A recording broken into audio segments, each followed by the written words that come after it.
Homeopathy पर आधारित ये पुस्तक हमारे बीच बैठे डॉक्टर सिद्धेश्वर पांडा व डॉक्टर कमर अहमद अंसारी का संयुक्त प्रयास है। इलेक्ट्रो होम्योपैथी के फील्ड में ये पुस्तक नए आयाम खोलेगी, ऐसा मेरा विश्वास है।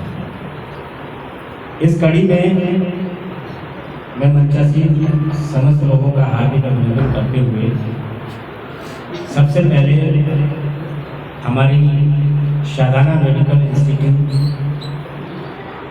के चेयरमैन डॉक्टर हसरत अली को आमंत्रित करना चाहूँगा कि वो आए।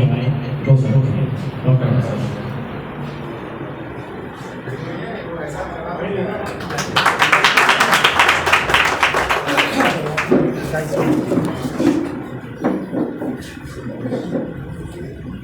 हेलो,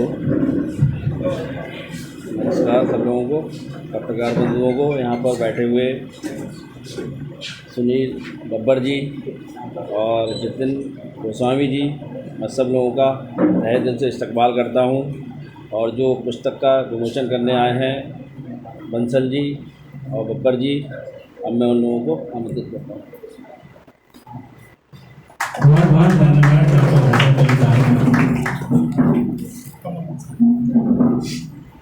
अब इस श्रृंखला में मैं पुस्तक के लेखक डॉक्टर कमर अंसारी जी को आमंत्रित करना चाहूँगा कि वे आए और अपनी पुस्तक के बारे में हमारे आए मीडिया के प्रतिनिधियों के समक्ष अपने विचार रखें। डॉक्टर कमर अंसारी जी।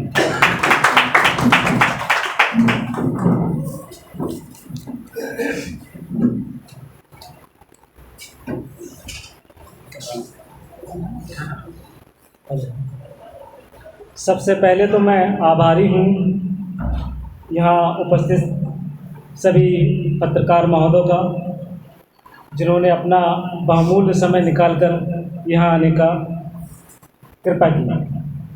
और साथ ही आभारी हूँ उन सभी जन का जो यहाँ अपना कीमती समय निकाल कर आए हैं। जैसा कि आप सभी लोगों को ज्ञात है कि आज एक पुस्तक का विमोचन है, जो मेरे अथवा मेरे एक मित्र डॉक्टर सिद्धेश्वर पांडा जी, जो कि उड़ीसा से हैं, के संयुक्त रूप में लिखी गई है। इलेक्ट्रो होम्योपैथी भारत की 5वीं चिकित्सा पद्धति है। भारत में लगभग पिछले 140 वर्षों से इसका प्रचार प्रसार चल रहा है। इसी क्रम में हमने भी प्रयास किया कि इस चिकित्सा पद्धति को हम जन जन तक पहुंचाएं। ये बहुत ही सस्ती और हानि रहित चिकित्सा पद्धति है। इसकी जो औषधियाँ होती हैं वह बूढ़े, निर्बल, बच्चे, कमज़ोर सभी बड़ी आसानी से और सरलता से उपयोग कर सकते हैं।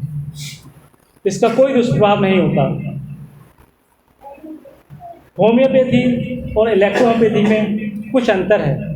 वो अंतर है, जैसा कि उदाहरण के तौर पे मैं आपको बताऊं, होम्योपैथी में लगभग 5000 औषधियाँ होती हैं।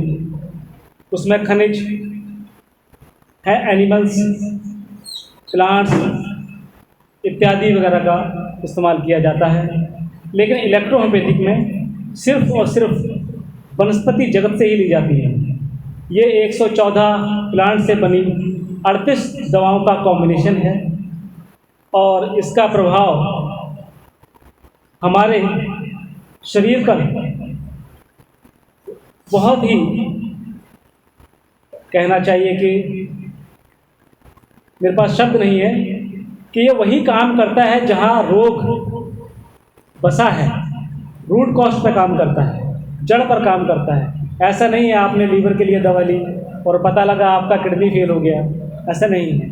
मैं आधुनिक चिकित्सा पद्धति को बुराई तो नहीं करता, लेकिन हाँ ये कहूँगा कि आज के इस भागदौड़ भरे जीवन में अनेक मानसिक बीमारियाँ, मनोदैहिक बीमारियाँ उत्पन्न होती हैं।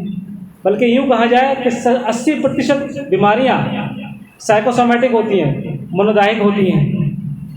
पिछले 140 वर्षों में इलेक्ट्रोहोम्योपैथिक पर किसी भी लेखक ने मानसिक या मनोदैहिक विकारों पर ऐसी कोई पुस्तक लिखने का या तो प्रयास नहीं किया या फिर लिखी नहीं। तो ये एक प्रयास है कि आज का जो दौर है, जैसे कि मैंने कहा भाग दौड़ भरा, इसमें साइकोसोमैटिक डिसऑर्डर यानी मनोकायिक रोग जो मन से शरीर को लगते हैं, उस पर या उसके इलाज के लिए जो हमारे चिकित्सक बंधु हैं इलेक्ट्रोपैथिक, उनके लिए नए द्वार खोलेगी। तो मैंने इसमें सिर्फ और सिर्फ इलेक्ट्रोहोम्योपैथिक मेडिसिन का ही इस्तेमाल किया है और मैंने बताया है कि कौन से रोग में किन औषधियों का प्रयोग होगा। जैसा कि आप सभी लोग जानते हैं, लगभग जितने भी मानसिक रोग होते हैं वो हार्मोनल इम्बैलेंस होता है। जब हमारे शरीर में या हमारे मस्तिष्क में हार्मोन्स का अभाव होता है तब हमें मानसिक रोग लग जाते हैं। लगभग 95%। 5% ऐसा होता है कि कुछ हार्मोन्स बढ़ जाते हैं तब कुछ बीमारी हो जाती हैं। डिप्रेशन है, एंजाइटी है, बाइपोलर डिसऑर्डर है, तमाम अनिद्रा है, एनीमिया है, ये सारी बीमारियां जो हैं वो हार्मोन्स कम होने पर होती हैं। कुछ बीमारियां जैसे कि सिज़ोफ्रेनिया है, ये तभी होगा जब आपका बॉडी में डोपामाइन का स्तर बढ़ेगा। तो मैंने बड़ी बारीकी से इसमें लिखा है ताकि इससे लोग फ़ायदा उठा सकें। धन्यवाद।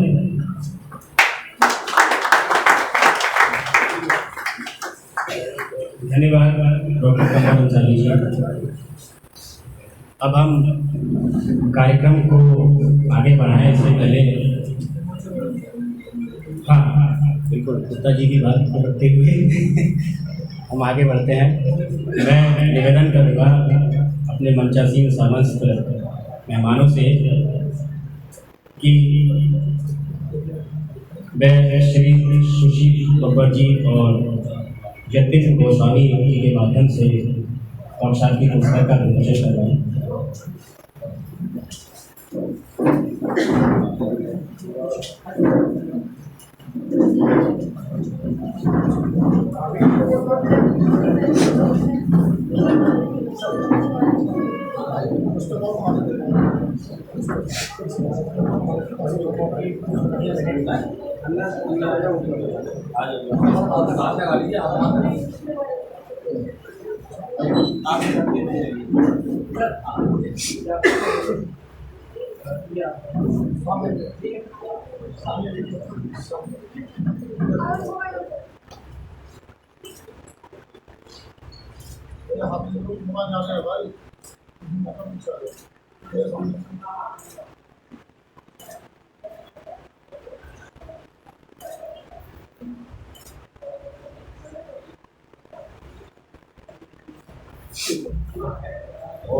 बहुत बहुत धन्यवाद। एक बार जोरदार तालियां हो जाए।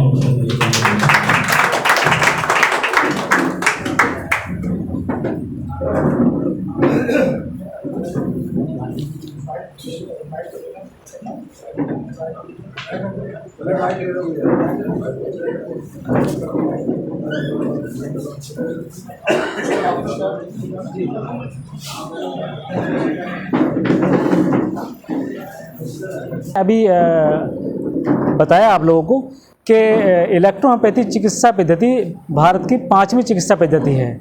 हालांकि ये पद्धति का जो जन्म हुआ था वो इटली में हुआ था और इस चिकित्सा पद्धति के जो जनक थे वो डॉक्टर काउंट सीजर मैटी थे। तो भारत में पिछले 140 वर्षों से इसका प्रचार प्रसार चल रहा है, इसके कोर्सेज वगैरह चल रहे हैं, कॉलेज चल रहे हैं, इंस्टीट्यूट चल रहे हैं, इसकी बहुत सारी संस्थाएं काम कर रही हैं। ये बड़ी ही प्रभावशाली और हानिरहित चिकित्सा पद्धति है। ये इसको हम कह सकते हैं कि ये 100 के 100% हर्बल है। जैसा कि आजकल आधुनिक चिकित्सा पद्धति में जो दुष्प्रभाव देखने को मिलते हैं वो इसमें बिल्कुल भी नहीं है। इसे आसानी से लिया जा सकता है, बूढ़ा, बच्चा, जवान, निर्बल रोगी जो है इसको ले सकता है। और असंख्य रोग जो होते हैं, लाइलाज जो बीमारियाँ होती हैं, ये उसमें भी कारगर है। तो इस चिकित्सा पद्धति पर मुझे लगा कि ज़रूरत है कि मानसिक और मनोदायक रोग पर अभी तक कोई पुस्तक नहीं प्रकाशित हुई थी। मेरी नज़र में तो नहीं है कोई पुस्तक जो मानसिक या मनोदायक रोग पर हो। तो उसको नज़र में रखते हुए मैंने इस पुस्तक की रचना की। और मैं अकेले नहीं हूँ, ये खाली मैं ही इसका भागीदार नहीं हूँ, मेरे एक मित्र हैं, साइंटिस्ट हैं, वो डॉक्टर सिद्धेश्वर पंडा जी, तो उन्होंने बड़ा सहयोग दिया है मुझे इसे लिखने में। तो मूलतः ये जो है अपना इलेक्ट्रोपैथिक पर ही आधारित है और मैं चाहता हूँ कि इसका प्रचार प्रसार हो और ये जो पुस्तक है इसका लाभ इसके चिकित्सक जो हैं, इलेक्ट्रोपैथिक चिकित्सक EH प्रैक्टिशनर हैं, वो उठाएं और उसको फिर जन जन तक पहुँचाएँ ताकि निर्धन जनता का भला हो सके। एलोपैथिक और होम्योपैथिक और आयुर्वेदिक और आपकी आधुनिक डॉक्टर से इसमें क्या अंतर है? देखिए ऐसा है कि एलोपैथिक जो है वो एक रासायनिक औषधियाँ होती हैं, रसायन द्वारा निर्मित होती हैं। होम्योपैथिक जो होती हैं उसको किसी भी प्लांट को RS में डालकर बनाया जाता है, रेक्टिफाइड स्पीड में, तो वो उसका जो आधार होता है फार्माकोपिया वो होता है RS बेस। आयुर्वेदिक में है किसी भी जड़ी बूटी को सुखाकर, कूटकर, पीसकर, बनाकर या पाउडर फॉर्म में या फिर पेय में, सिरप में रूप में ली जाती है। इलेक्ट्रोपैथिक की जो औषधियाँ हैं वो जो प्लांट होता है वो एक तो हरा होना चाहिए, ताज़ा होना चाहिए और उसकी फूल, पंखड़ी, पत्तियाँ जब उस पर मौसम कहना चाहिए बाहर आ रही होती है उस समय उस प्लांट को लिया जाता है और उसको फिर डिस्टिल्ड वाटर में हम लोग जो है डाल देते हैं और इसके एक प्रोसीजर है, उसके अनुसार चलते हैं। तो उसमें कोई RS वगैरह नहीं होता है और वो RS बेस उसमें काम नहीं है। उसमें जो है 100% जो उसका मॉलिक्यूल्स होते हैं, जो प्रॉपर्टीज़ होती है प्लांट की, वो निकल आती है। जैसे आपने बताया कि हाँ, जैसे कि आपने बताया कि चारों विधि में से ज़्यादा बेहतर है ये, तो बाकी होम्योपैथिक और एलोपैथिक आयुर्वेदिक बाकी मतलब इसके अलावा मतलब कोई को नहीं। नहीं, मैं ये नहीं कह रहा हूँ कि वो खराब, मैंने कह रहा हूँ कि ये 5वीं विधा है। और देखिए सर, एलोपैथिक में 350 से ज़्यादा साल्ट होते हैं, जहाँ तक मुझे जानकारी है। मैं MBBS तो नहीं हूँ, लेकिन जहाँ तक मुझे जानकारी 350 से ज़्यादा साल्ट हैं और अभी हर साल कुछ ना कुछ साल्ट नए ऐड होते हैं। होम्योपैथिक में 5000 से ज़्यादा औषधियाँ हैं, यानी साल्ट हैं और नए ऐड हो रहे हैं। आपका आयुर्वेदिक में भी 3000 से ज़्यादा शास्त्रीय औषधियाँ होती हैं, प्लांट हैं और उनमें अभी भी बढ़ रहे हैं। इसी प्रकार यूनानी में भी लगभग इतना ही है, 2500 के आसपास, और अभी बढ़ रहे हैं। इसमें 140 साल में या 150 साल में 114 प्लांट ही थे और आज भी 114 प्लांट है। उसमें अभी ज़रूरत नहीं पड़ी कि कुछ बढ़ाया जाए। बढ़ाने में कोई बुराई नहीं है, बढ़ाना चाहिए, लेकिन अभी तक कोई ज़रूरत नहीं लगी। उस 114 प्लांट से ही सारा इलाज होता है।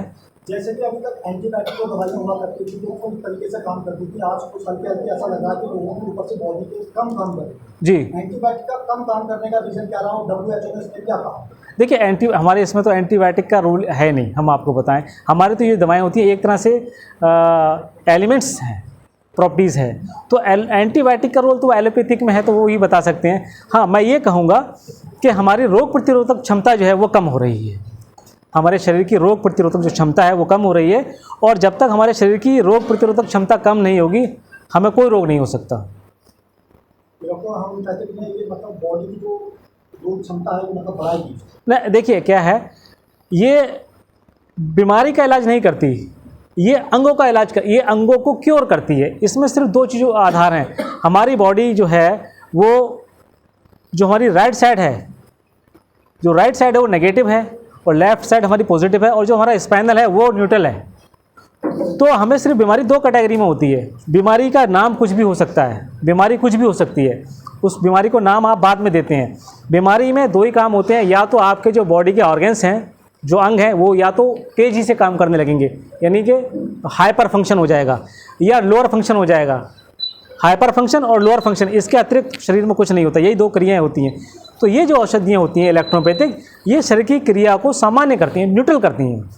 जैसे आपका BP बढ़ गया, ये हाइपर फंक्शन हो गया, लो हो गया, ये लोअर फंक्शन हो गया, आपको कॉन्स्टिपेशन हो गया, ये हाइपर फंक्शन हो गया, है ना, आपको डायरिया हो गया, ये तो लोअर। तो ये बॉडी में सिर्फ 2 ही क्रियाएँ होती हैं, लोअर फंक्शन और हाइपर फंक्शन। ये फंक्शन को न्यूट्रल करती है बस, और यही रूट कॉस्ट है। सर, ये इलेक्ट्रो होम्योपैथी जो है वो किन किन रोगों का मुख्य रूप से इलाज करती है? देखिए, जितने भी असाध्य और क्रॉनिक डिजीज़ हैं, ये उसमें सबसे तेज़ काम करती है। इसका यही चमत्कारिक कार्य ये है कि जितने रोग पुराने होंगे, जितने क्रॉनिक डिजीज़ होगी, उस पर प्रभाव बहुत तेज़ होगा और एक्यूट बीमारी में प्रभाव धीरे होगा। नज़ला ज़ुकाम जी, तरीका क्या है सर इलेक्ट्रोप्रोपैथी का? इलाज करने का तरीका क्या है? तरीका देखिए इसका यह है कि उसकी जो मेडिसिन, जैसा कि मैंने बताया कि 114 प्लांट से 38 दवाएं बनाई जाती हैं। उसको प्लांट्स को डिस्टिल वाटर में डाला जाता है, उसमें सड़ने दिया जाता है कुछ दिन तक। उसके बाद उसको साफ़ कर दिया जाता है, फिर दूसरे डिस्टिल वाटर चेंज कर दिया। इस प्रकार कई बार क्रियाएँ करी जाती हैं। बाद में उसको फ़िल्टर करके हम लोग उसको एक तो डाइल्यूशन वेज में ले सकते हैं और जो गोलियां बेस में भी ले सकते हैं। लेकिन गोलियां बेस जो मैं समझता हूँ होम्योपैथिक का तरीका है, कुछ प्रैक्टिशनर करते हैं, मैं उसके पक्ष में नहीं हूँ। ये लिक्विड फॉर्म में लिया जाता है, जैसे 10 ड्रॉप 20 ड्रॉप। आश्चर्य की बात है, अगर आपको जुकाम है तो उसकी 20 बूंद डालेंगे, लेकिन आपको कैंसर है तो उसकी 5 बूंद डालेंगी। बीमारी जितनी खतरनाक, जितनी पुरानी, दवाई की मात्रा उतनी कम। अभी तक इस पैथी के कितने हॉस्पिटल थे? इसके 4.5 लाख, मैं समझता हूँ लगभग पूरे भारत में 4.5 लाख डॉक्टर हैं जी। हॉस्पिटल्स कितने? हॉस्पिटल की तो मैं पूरा नहीं बता सकता कि कितने होंगे। पंजाब में काफ़ी ज़ोरों शोरों से काम चल रहा है। पंजाब में बहुत बड़े बड़े हॉस्पिटल हैं जिसमें लोगों ने करोड़ों रुपए इन्वेस्ट किए हैं, और सभी प्रदेशों में हॉस्पिटल हैं हमारे। अब जैसे यहाँ हमने डाल दिया, यहाँ भी एक डाल रहे हैं, यहाँ भी ओपीडी शुरू हो जाएगी। आंवला में मैं खुद मरियम इलेक्ट्रोपैथिक हॉस्पिटल के नाम से हॉस्पिटल चला रहा हूँ। तो मुझे याद आ रहा है कि संजय गांधी मेडिकल इंस्टीट्यूट हुआ करता था जी 91 में, हाँ जी 91। उसको बंद करने का कारण क्या था और क्यों बंद किया गया? देखिए मैं आपको बताऊं, वर्ष 2003 में भारत सरकार ने इलेक्ट्रोहोम्योपैथी पर बैन लगा दिया, नवंबर 2003 में। उसके बाद सभी संस्थाओं ने लगभग काम बंद कर दिया। लेकिन अभी पीछे भारत सरकार के स्वास्थ्य मंत्रालय ने 5/5/2010 के निर्देश दिया और आदेश दिया कि भाई इसका प्रचार प्रैक्टिस पे कोई रोक नहीं है, इसको प्रचार प्रसार किया जाए। उसके बाद अभी वर्ष 2018 में जो राजस्थान गवर्नमेंट है उसने उसको मान्यता प्रदान की और वहाँ इसका बोर्ड भी गठित हो गया। अभी सेंटर में इसकी काउंसिल नहीं बनी है, लेकिन प्रचार प्रसार या प्रैक्टिस के लिए वैलिड है। रिसर्च चल ऐसे अगर हॉस्पिटल खुलते हैं जी तो और उस पर बैन लगता है तो इसके लिए अब तो इसका मामला आईडीसी में चला गया। भारत सरकार के स्वास्थ्य मंत्रालय ने एक टीम गठित की है, 18 साइंटिस्टों की, शायद 18 से 22 साइंटिस्ट हैं। तो उसमें वो आईडीसी, तो उसमें उस कम्युनिटी में इन्होंने प्रपोजल मांगा था, तो हम लोगों ने प्रपोजल जमा कर दिया है। जितने भी लोग हैं प्रपोजलिस्ट हैं, कुछ नॉन प्रपोजलिस्ट हैं, सबने प्रपोजल दे दिया है। तो उसका जल्दी ही निर्णय आने वाला है। इसको तो ये तो बंद नहीं होगी, ये 150 वर्षों में बंद नहीं हुई तो ये अभी भी बंद नहीं होगी, ऐसा हमारा विश्वास है।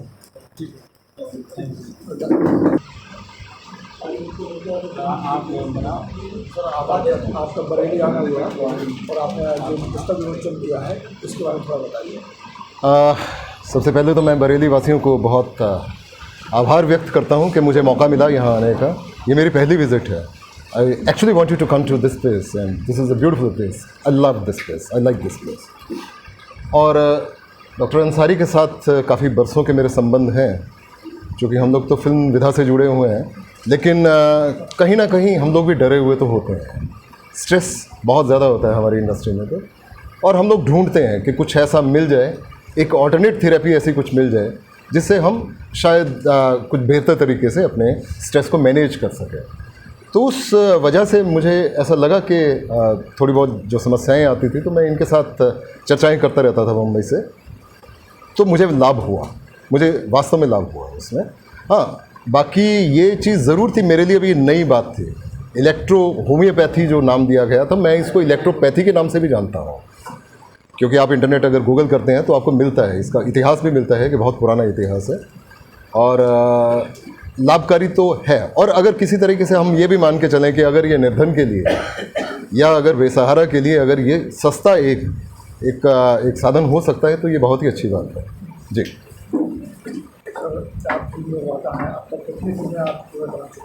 जी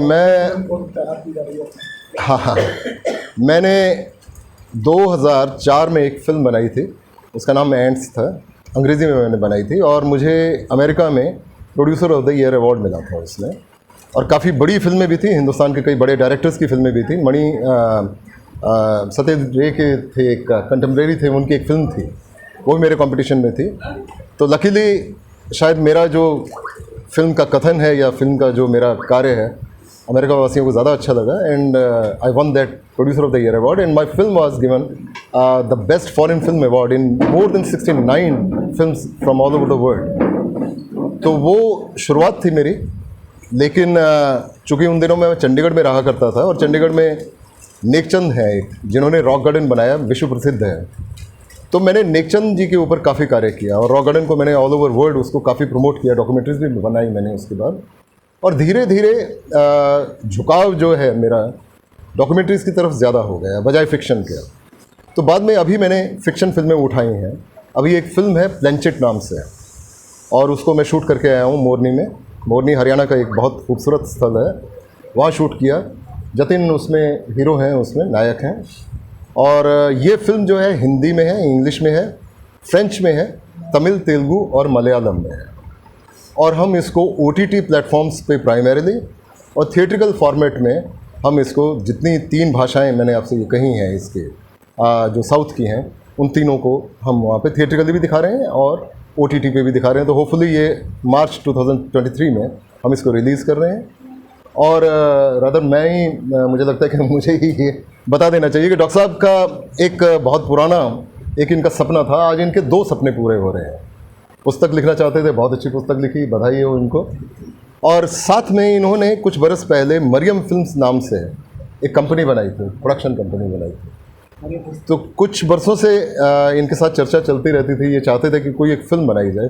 और चूँकि मेरा फोटे जो है, मैं इंटरनेशनल सिनेमा से बिलोंग करता हूँ और मेरा मुख्य रूप से यही होता है कि भारतीय संस्कृति, भारतीय कथन को आप इंटरनेशनलाइज कर दीजिए, मल्टीपल लैंग्वेजेस में करिए, चाहे वो इंग्लिश हो, स्पेनिश हो, दुनिया की जो बड़ी बड़ी लैंग्वेजेस हैं उसमें बनाने का। तो अभी इन्होंने एक फ़िल्म बनाने का इन्होंने प्लान किया, उसका नाम है 369 मोरनी हिल्स। तो दिस इज़ पर्टिकुलरली मैं आपसे अगर मैं छोटे शब्दों में ये कहूँ तो यह हिप्नोटिज्म और मर्डर मिस्ट्री पे बेस्ड फिल्म है।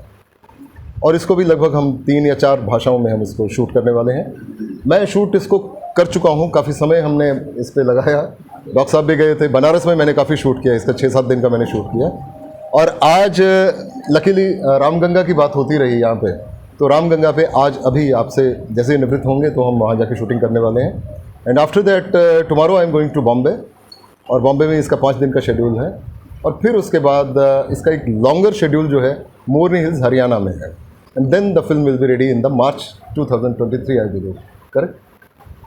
तो होपफुली नेक्स्ट दिवाली के आसपास इसको हम रिलीज़ कर देंगे। युवा पीढ़ी के लिए क्या कहना चाहेंगे जो इस दुनिया में जाना चाहते हैं? आज की युवा पीढ़ी हर एक चाहती है कि मैं फिल्मी दुनिया में। सर आज तो आप सारे फिल्में करें, आज आपके हाथों में ये जितने मोबाइल्स हैं ये सारे के सारे फिल्म मेकिंग टूल्स हैं। मैं जिन कैमरास के साथ आज फिल्म बना रहा हूँ आप हैरान हो जाएंगे, वो कैमरास सिर्फ इतने से होते हैं, साउंड इतनी सी होती है, लाइट्स ऐसी होती हैं कि हम लोग कहीं भी मेटल के ऊपर उसको मैग्नेट की तरह चिपका देते हैं। यानी कि आज जो पूरा पेरिफ्लेरिया ट्रकों में भर के जाया करता था, आज ज़रूरत नहीं होती उसकी। अब ब्रीफ केस इज़ एनफ। और आज हर आप चाहे वो उसको आप यूट्यूब से लेके चलिए, टिकटॉक से लेके चलिए, आज हर जो टिकटॉकर था हिंदुस्तान में, आज वो जाके MX टकाटक पे जाके बैठ गया है, मोच पे चला गया है। यानी कि वो सारे के सारे फिल्म मेकर्स हैं, आप सारे नैरेटिव दे रहे हैं अपनी फिल्म्स का। आपके मन में जो विचार आते हैं, चाहे भीड़ देखते हैं, चाहे आप स्थान देखते हैं। अभी मैं उनसे मिला था, एक सज्जन, बात हो रही थी उनसे, यूट्यूबर हैं, बड़ा अच्छा कार्य कर रहे हैं, वो टेक्निकल कार्य भी करते हैं और यहाँ के हिस्टोरिकल एलिमेंट्स को भी वो प्रेजेंट कर रहे हैं। तो everybody is a film maker. Now you don't need to go to all those जो स्ट्रगल्स पहले किया करते थे, अब ज़रूरत नहीं होती। आपके पास सिर्फ नैरेटिव होना चाहिए, सोच होनी चाहिए, you can make the film. और आज आपके पास प्लेटफॉर्म्स हैं जी। जैसा कि OTT प्लेटफॉर्म आया है, तो जो दर्शक फिल्म देखने के लिए जाते थे थिएटर में, उसमें कमी आई है। तो आपको क्या लगता है कि ये नई चीज़? देखिए ये जो आप इसको अगर हॉलीवुड से भी लेके चलेंगे तो ये हॉलीवुड से बहुत समय पहले आ चुका है। वहाँ ये काफ़ी समय पहले हो चुका था कि थिएट्रिकल जो एग्जीबिशन होती थी वो सिर्फ बड़ी फिल्मों की हुआ करती थी, लेकिन जो फैमिली ओरिएंटेड फिल्म्स हैं या जिनको इंडी फिल्म्स कहते थे, वो छोटी फिल्में होती थी। तो वो चीज़ यहाँ भी आ गई है। आप चाहे बाहुबली देखिए, बड़ी फिल्म आप डेफिनेटली फ़ोन पे नहीं देखना चाहेंगे, लैपटॉप पे नहीं देखना चाहेंगे, आप बड़े थिएटर में जाएंगे।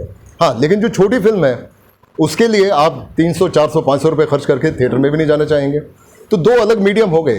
This is purely electronic medium, वो थिएट्रिकल मीडियम हो गया। तभी आज ये पावर इसकी ज़्यादा है, सोशल मीडिया की वजह से इसका बहुत पावरफुल बन चुका है। आज छोटी छोटी फिल्में हैं, सुपर हिट हो जाती हैं जी। Thank you. और अब जो है आपकी कौन सी नई फिल्म आ रही है ऐसे जो तहलका मचा ले इस तरह से फिल्म में अभी तक बंद करते हैं और के नाटकों में करते हैं आपकी शुरुआत काफी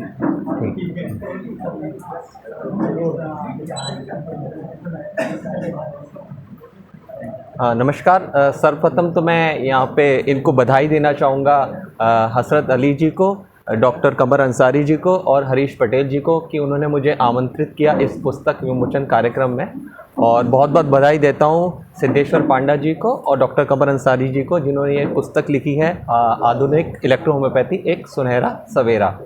तो बाकी तो डॉक्टर साहब ने इलेक्ट्रो होम्योपैथी के बारे में काफ़ी डिटेल में बताया है, तो मैं उसके बारे में नहीं बोलना चाहूँगा, बट मैं उनको बधाई ज़रूर देना चाहूँगा कि एक उन्होंने ऑल्टरनेटिव एक पद्धति के ऊपर काम किया है, जिसे पढ़कर स्टूडेंट्स या फिर एस्पायरिंग डॉक्टर्स को बहुत कुछ इलेक्ट्रो होम्योपैथी के बारे में सीखने को मिलेगा, जानने को मिलेगा। जी, अब तक कितने फिल्में आप बना चुके हैं? देखिए, मैंने डेब्यू किया है इंटरनेशनल फीचर फिल्म प्लेनचेट से, और जिसके निर्माता और निर्देशक सुनील बब्बर जी हैं।